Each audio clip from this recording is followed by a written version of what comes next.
दोस्तों आज की कहानी में जो आप लोगों को सुनाने जा रहा हूँ वो एक ऐसी औरत की है जो अपने ही गोद लिए हुए बच्चे के साथ नाजायज संबंध में रहती है और उसी के चलते वो अपने पति को मर्डर करवा देती है।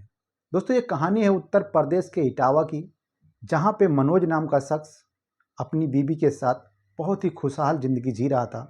उसको नहीं पता था कि उसकी पत्नी के चाल चलन कैसे हैं। वो दिन भर अपने काम में व्यस्त रहता था, लेकिन शादी के इतने साल होने के बाद अभी तक उनको कोई बच्चा नहीं हुआ था। मनोज जो कि इतना परेशान रहता था बच्चे को लेकर, वहीं पर बीवी को कोई फर्क नहीं पड़ता था। वो नहीं चाहती थी कि हमारी कोई औलाद हो, और मनोज उल्टा इतना परेशान रहता था। वो थक हार चुका था। एक दिन वो अपनी बीवी के पास आता है और बोलता है क्यों ना हम अपने किसी जान पहचान वाले के बच्चे को गोद ले लें जो हमारी इस प्रॉपर्टी का मालिक बने और हमारी भी अच्छे से परवरिश करे, क्योंकि अब हम लोग बूढ़े होने को आए हैं।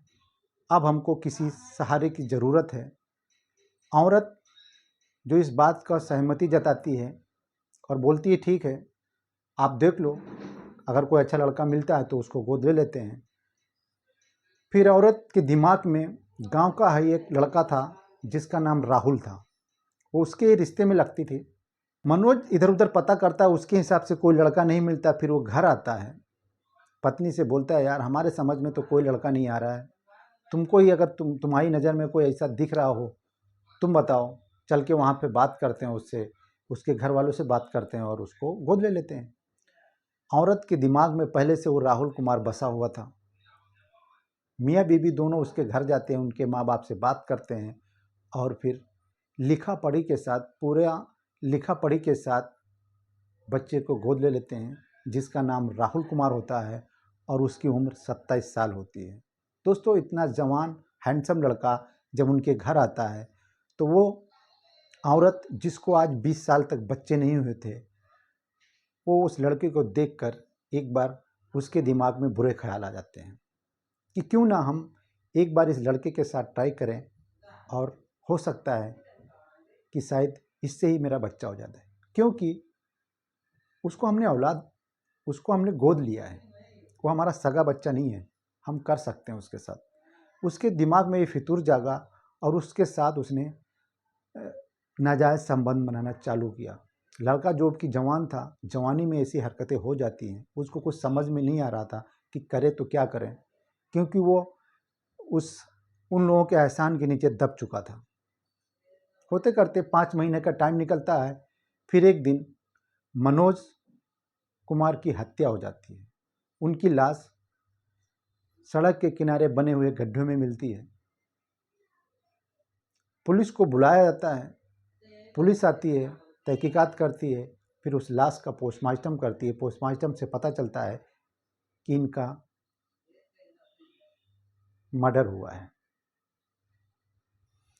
मर्डर की छानबीन करने के चक्कर में पुलिस बहुत ज़्यादा जद्दोजहद करती है, लेकिन उसको कोई भी छोटा सा भी सुराग नहीं मिलता, और मिले भी कैसे, क्योंकि उनका मर्डर करने वाले ही उनके अपने थे। तो दोस्तों पुलिस बहुत ज़्यादा छानबीन करती है, बहुत ज़्यादा गांव वालों से पूछती है, लेकिन उसको कुछ पता नहीं चलता। फिर थक हार कर गांव के एक चौराहे पर किसी आदमी से कुछ बातें ऐसी निकल जाती हैं जो पुलिस तक पहुंचती है। पुलिस उस आदमी को बुलाती है और उससे बातचीत करती है, पूछताछ करती है। तो आदमी दबी आवाज़ में बता देता है कि साहब, मनोज की पत्नी का उसके ही गोद लिए हुए बेटे के साथ नाजायज़ संबंध है और उसके साथ वो पति पत्नी के जैसे रहती है। हो सकता है कि मनोज की पत्नी ने ही मनोज का मर्डर करवाया हो। पुलिस जब ये बात सुनती है तो बहुत हैरान हो जाती है और सोच में पड़ जाती है कि एक औरत अपने पति को कैसे मरवा सकती है और अपने ही गोद लिए हुए बच्चे के साथ कैसे ऐसे नाजायज़ संबंध बना सकती है। दोस्तों पुलिस उनके घर आती है, उस औरत को और गोद लिए हुए लड़के को पकड़ती है, लेके थाने जाती है, उनसे पूछताछ करती है। पूछताछ करने के बाद ये दोनों पहले तो बहुत ज़्यादा इधर उधर की बातें घुमाते हैं, लेकिन पुलिस जब अपने आप में आती है, अपने तरीके से पूछताछ करती है, तो ये लोग भी टूट जाते हैं और पूरी कहानी बता देते हैं। कहानी बताते हैं कि हमारा इस लड़के के साथ इसको गोद लेने से पहले ही हमारा इसके साथ संबंध था। हम लोग एक दूसरे से मिलते थे। हमारा एक दूसरे के साथ कम से कम 3 साल से अफेयर चल रहा है, और इसीलिए हमने मनोज को इसको ही गोद लेने के लिए बोला था कि हमारे घर में भी आ जाएगा और हमारा मिलना जुलना भी अपने घर में ही होता रहेगा। इसी के चलते जब एक दिन मनोज ने हम दोनों को कुछ ऐसा करते हुए देख लिया, उसी टाइम वो हमको धमकी देकर बाज़ार गया था कि आज हम बाज़ार से आते टाइम तुम लोगों को देखेंगे, तुम लोग क्या कर रहे हो, कैसे कर रहे हो, और आज तुम लोगों की खबर लेने वाले। आनन फानन में मनोज की पत्नी ने 2.5 लाख रुपए की सुपारी एक विकास जटाव नाम के शख्स को दिया और उसको बोल दिया कि आज का आज ही मनोज ख़त्म होना चाहिए, जिसमें से 27,000 रुपये उसको तुरंत दिया गया था। ये सब कहानी जब मनोज की पत्नी उसको सुना रही थी, पुलिस भी हैरान थी कि एक पत्नी आखिर इतना कैसे गिर सकती है। एक औरत अपने नाजायज़ संबंध के चक्कर में अपने भोले भाले पति को कैसे मरवा सकती है। दोस्तों, इस कहानी से हमको ये चीज़ सीखना चाहिए कि औरत जो बोलते हैं ना कि औरत कभी भी कुछ भी कर सकती है, और ये प्यार मोहब्बत के चक्कर में ऐसे बहुत सारे रिश्ते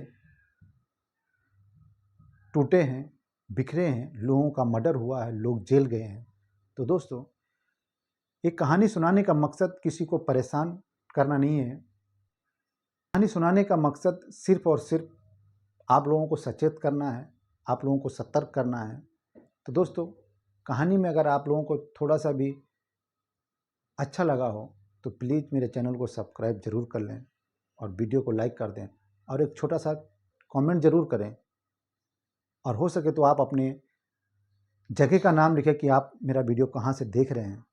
मैं आप लोगों को उम्मीद दिलाता हूँ कि नेक्स्ट वीडियो में आप लोगों के कमेंट का जवाब देने की कोशिश करूँगा, और वीडियो के लास्ट में आप लोगों का नाम लेने की कोशिश करूँगा।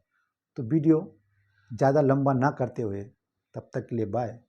अपना और अपनों का अच्छे से ख्याल रखें। मिलते हैं एक नेक्स्ट वीडियो पे, तब तक के लिए जय हिंद।